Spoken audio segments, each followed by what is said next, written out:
एक छोटे से गांव में अर्जुन नाम का एक प्यारा और जिज्ञासु लड़का रहता था। अर्जुन को जानवरों से बहुत लगाव था।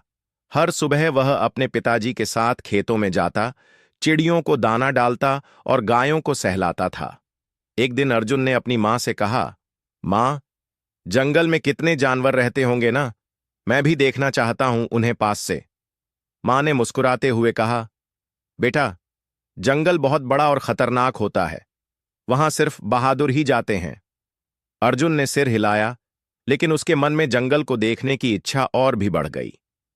अगले दिन सुबह सुबह जब गांव अब भी सो रहा था, अर्जुन अपने छोटे बैग में कुछ बिस्कुट, एक पानी की बोतल और अपनी पसंदीदा लाल टोपी लेकर चुपचाप जंगल की ओर निकल पड़ा। जंगल के रास्ते में तितलियां उड़ रही थीं, हवा में फूलों की महक थी और सूरज की किरणें पत्तों के बीच से छनकर जमीन पर सुनहरी चादर बिछा रही थीं। अर्जुन खुशी से उछलता कूदता जा रहा था, कभी हिरण को देखता, कभी बंदरों को पेड़ों पर झूलते हुए। लेकिन खेल खेल में उसे पता ही नहीं चला कि वह कितनी दूर आ गया है। धीरे धीरे सूरज ढलने लगा और आसमान नारंगी हो गया। अर्जुन ने इधर उधर देखा, न गांव का रास्ता दिख रहा था, न कोई इंसान। वह डर गया और बोला, अरे, मैं तो रास्ता ही भूल गया हूं।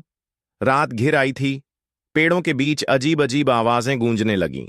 कहीं उल्लू हूं हूं कर रहा था, कहीं झींगुर छीं छीं गा रहे थे। अर्जुन ने हिम्मत जुटाई और एक बड़े पेड़ के नीचे बैठ गया। रात में ठंडी हवा चल रही थी, पर अर्जुन ने अपने बैग को तकिया बनाकर खुद को ढक लिया।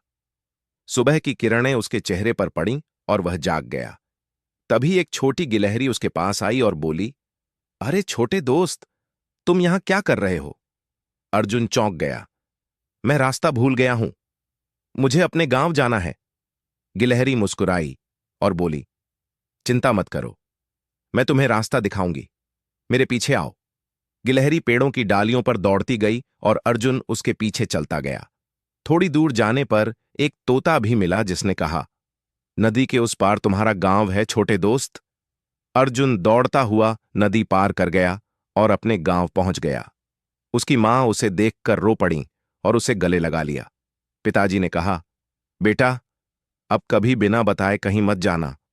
अर्जुन मुस्कुराया और बोला, ठीक है पिताजी, लेकिन अब मेरे जंगल में भी दोस्त हैं।